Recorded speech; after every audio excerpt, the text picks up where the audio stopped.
Something's up. Yeah. Just your reaction to the game yesterday. Yeah. Yeah, I mean, what a moment for USA Hockey. And, you know, it's obviously been a long time coming, since 1980. And just the way the game went, it seemed like everything was kind of going Canada's way. And Hellebuyck played great, made some great saves. Canada obviously had their opportunities. And, you know, just obviously ecstatic for a lot of those guys that I know that were on the team. Hughes brothers, obviously Larks, and just the excitement level that those guys are having is, I'm sure it's an incredible feeling. Where did you watch it? I just watched it at home. Yeah. With your kids or anything? Yeah, just with my son, and just kind of set the alarm for 8 a.m. and turned the radio on, and pretty cool way to wake up on Sunday morning and watch a game. It's the second year in a row that Dylan's gotten a lot of attention and recognition. And yeah. What does that mean to see the broader hockey world kind of really this one does? Yeah, I mean, you know, just the way he played in Four Nations and Olympics, obviously really fit into his role really well there, and played some great hockey. You know, I think that's probably the guy I'm most happy for. Just you know, kind of his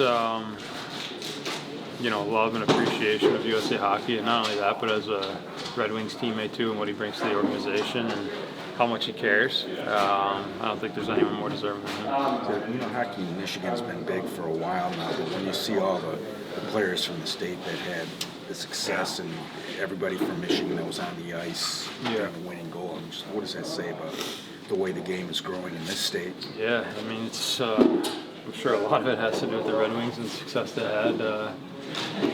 You know, in the late 90s, early 2000s, all the way up to 2000, you know, late 2000s and 2010s. I mean, it's been a pinnacle of an organization for a long time, and you see these kids grow up, and they probably go to Red Wings games and become Red Wings fans and want to play hockey, you know. And obviously, there's a lot of great minor hockey around the area too that can help develop the kids. I mean, you know, I know firsthand when I was 14 and playing here at Hellebuyck, and then at the U.S. program for a couple of years. So I was in the state of Michigan for 3 years in my development, and you know, obviously a lot to offer here in the state.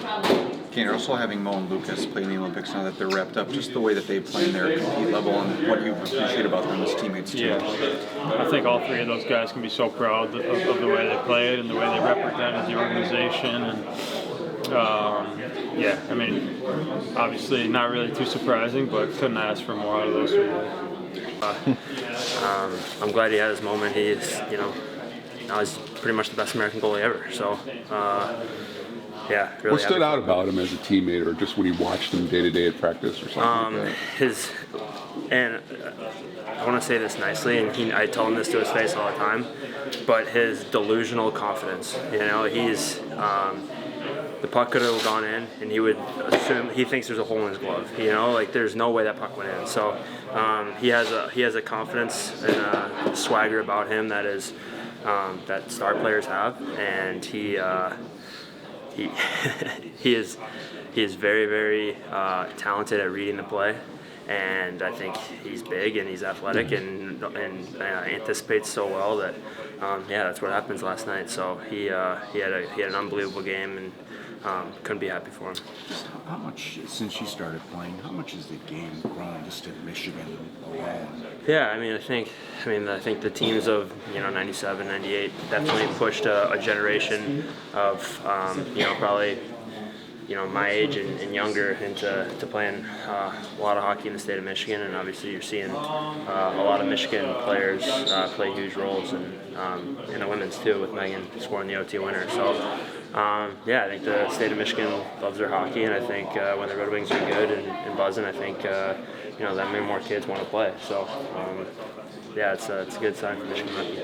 The national program too. Yeah, I think I don't know what the exact number was, but 17. Yeah, there's a lot. So I think obviously that's done a lot for the game.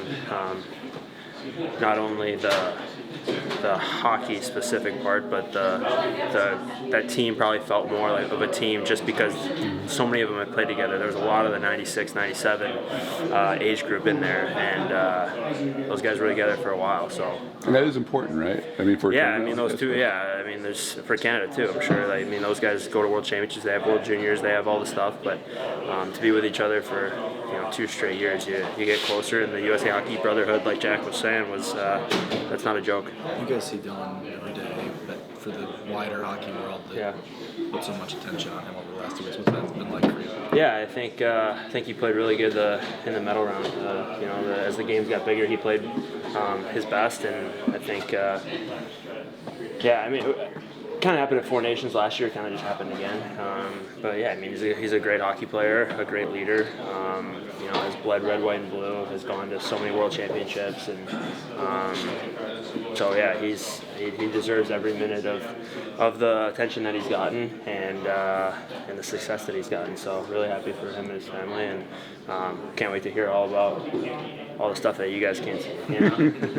What is it? You guys weren't born when they won it in '80, but I'm sure you grew up hearing about it. Yeah. But what does it mean? I mean, do you guys have much of a connection to the '80 thing, or do you? I think the Miracle on Ice movie came out when we were 10 years old, something like that. So I think everyone kind of understood the magnitude of what that was all about, and I think that's kind of taken off in terms of the pride that the generations that's in the NHL right now, and even the generations before that pride that they put on with the USA sweater. So I think you saw that up and down the lineup. Every guy talks about. I mean, Jack scores the OT winner, and the first thing he's talking about is Hellebuyck, or talking about the team or the brotherhood. I think that says a lot.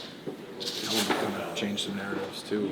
Yeah, I was telling him I don't really understand the narratives. I mean, won Game 7 against St. Louis last year, won Game 7 against President's Trophy in Nashville when how long ago that was. Took us to the conference final in his second year. He's won 3 Vezinas. He's got a heart. I mean, I think that the crowd of Connor Hellebuyck can't win the big one is way overblown, and I mean he had his night last night to prove forever that he's the best American goalie of all time. So what a performance by him. We're all back to work now, hey? Pretty good game, hey? Really good game. What does that do for, that huge game, really, Americans and everything, and historic game, but what does that do for hockey in a larger sense as far as, helping its popularity? I think it does wonders. I'm not sure if, if you think of the size of America, first of all, and then the world, I'm not sure that every household's, turning the game on to watch a hockey game on a Saturday night. But the Olympics are a big thing in a lot of households, so exposure to that, to the hockey, and then the build-up and the way the broadcast presented the game and the rivalry, it probably captured a lot of young viewers, even older viewers, guys and gals that want to play in men's and ladies leagues in the evening now because they were able to watch the game. So I think it does nothing but grow our game and create some excitement around our game. I read an interesting article about curling, and I just know in Saskatchewan, like my mom and dad woke up every day to see every rock thrown. They lived and died and do by curling throughout the winter. That's what they watch in hockey. And now that, Team Canada, US, they curled, apparently the curling bookings and the opportunities for somebody to go out and try the sport now is going to go up dramatically. They saw it in years past. I think the same thing can happen with hockey. Todd, just how happy are you for Dylan, and have you had a chance to talk to him, and just what's the ETA on when you expect him back? Well, first of all, we couldn't be more proud of Dylan and the way he carried himself throughout the tournament. He was a factor in a lot of things, but ultimately he won, and he was he played a big role in it. It wasn't just an auxiliary piece. So we're really proud of him. We're happy for him. The experience there and the ability to play in big games under pressure like that can only do good things for him. And we're looking forward to getting him back. As far as getting him back now, there's a lot of variables that are up in the air. The flight's coming, but obviously from what we've been told, the storm on the East Coast is creating a mess everywhere. So I think they've been diverted. Then we've heard about potentially them attending the State of the Union address tomorrow, which I think is at 9 p.m. Eastern. So if they do that, obviously he's not going to be back until late tomorrow night or the following day. But then we deal with the storm again. So I can't give you a real clear answer of when he'll be boots down in Detroit. So is Thursday for him a little just cloudy right now, you think? I mean, do you think I don't think so. I think that's, Ottawa has a couple of players. We have one. I don't think it's cloudy, but, we expect him to be there and playing and leading our group like he did the Americans. But, with the storm and everything else going on, we'll see. I mean, I think we touched on this the other day. The 3-on-3 in the finals. I mean, did that kind of, that's tough to take? Yes, you know the rules going in. So. You do, and it's nobody gained an advantage or a disadvantage other than the fans. To have that type of game end like that, it's the Olympics. There's nobody else that was going to use that arena. We could the game could still be going on. So this is just Todd's opinion. I don't believe that you finish it that way. That's just me. So are you guys basically into now kind of like regular season mode starting today? Or? We are. We're you could see the practice was a little more less training camp, more specific to certain areas. It had a higher pace and a less grind to it. And we are in that mode. We should, again, depending on weather, have Razor and Moen on the ice tomorrow, so that will help us as well. You talked about the schedule with Axel and the volume of games. Like, are you seeing kind of a refreshed look from him, and even maybe? Yeah, he does. Well? They all do. They should all be rested. We were just talking in the back room last Tuesday, I guess it was, when we first put on the gear. I'm going, holy, Jesus, these guys aren't NHL players anymore. What happened to them? But within a week, they quickly got it all back, and hands and the heads are there. The legs are starting to feel better. The lungs, Axe, definitely. But he's a younger guy. He's probably going to recover quicker than some of the others, and he needed it. He looks energized, ready to go. And then when you talk about Dylan and the experience in a big game, what do you think it is that he can take from that? Is it just knowing what the pressure is like, the pace? What are the things that you're... Well, he's felt it. I don't even know how to describe this. Like when your senses can all take you back. You've lived that moment. That's experience. He's felt moments. He's known what it's like to skate out in a one winner-take-all game. The crowd, the momentum swings, listening to other players on the bench, good calls, bad calls. He's lived all of that, so he has a good reference point. Patrick Kane has it. His 3 Stanley Cups, he's been able to experience that. JT Compher should have a bit of that. If we're lucky enough to play well and earn an opportunity in that year-end tournament, that first... coming out onto the ice, whether it's home or on the road, that there's a different feel when you step onto the ice and the fans are really jacked up. And for some, they have to live that. They got to experience what that feels like. And then they can bank it and they know what to expect the next night and the next year and move on. But Larkin has that now. And I think he'll understand the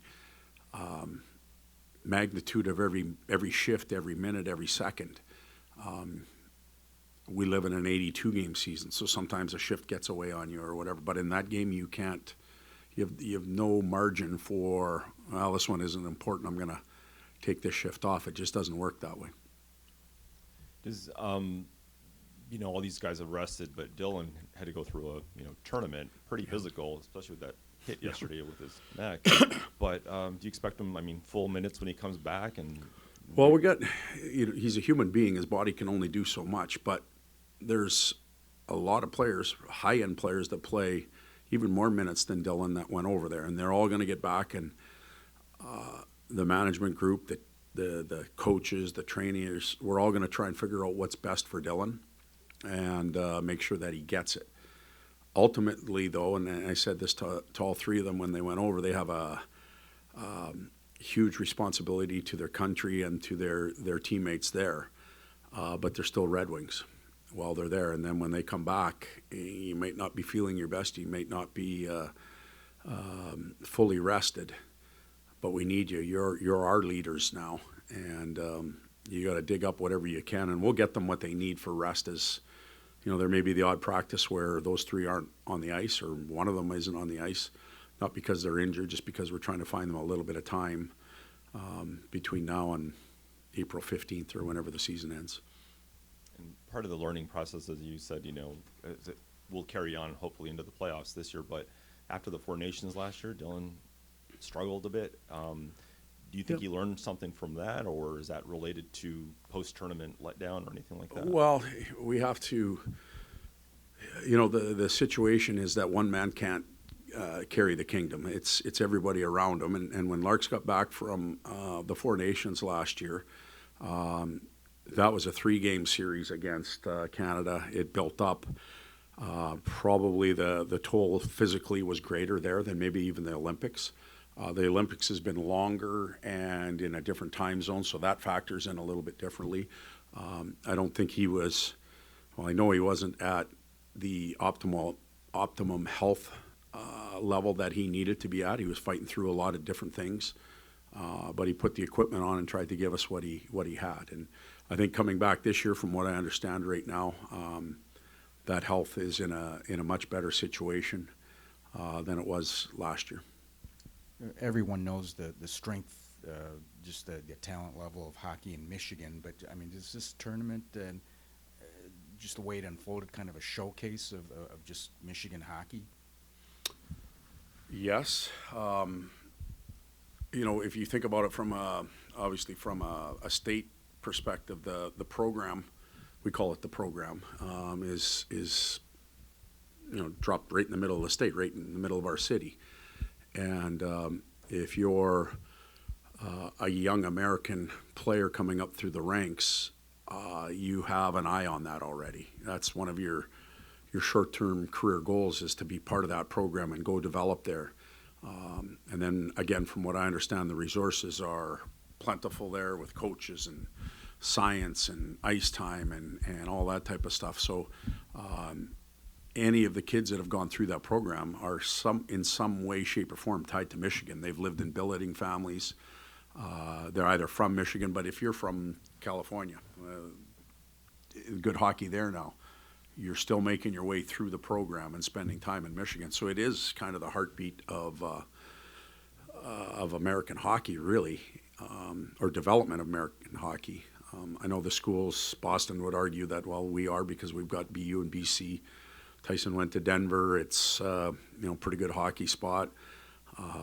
California is getting some bragging rights. I lived through that. Minnesota, they claim state of hockey, and they got tons of players and programs. But that development program here in the U.S. is a target for a lot of the young kids. So did you turn away when they showed replays of the Wilson hit on him, or? No, I was get up. It was, that's a very, first of all, it's a dangerous spot on the ice right behind the net because you don't know what's coming from the other side. It's hard to pick that up. And then Larks was reaching, but it was, we all held our breath, but he popped right back up and away he went. So you experienced it in 2008, and that's pretty similar, I would think. I mean, what's it like to win something like that? Tournament like that? Yeah, well, in 08 was the Stanley Cup for us, which was, it's different. It goes a long time, and you got to, 1998 to Bratislava, play in the under-18 Worlds. We won there. I can't remember the teams that played, really, to tell you the truth, but I know we won, and you meet people that, you're tied to. I'll run into somebody that maybe hasn't even played in the NHL or never did, but we have a common thread, and we can talk about it somewhere. So that's what winning does. It keeps people together forever. 2008, a little bit of a blur, or what? A couple things after that. Yeah, probably. It was well deserved. I'm sure. These American guys are going to enjoy. You know what? The Canadian players should go and enjoy too. That was a hell of a performance. They should all go celebrate their greatness in some way, shape, or form. Now they're not happy they didn't win the gold, but boy, they put on a show too, and the hockey world and fans were the benefactors of it. Good. Okay.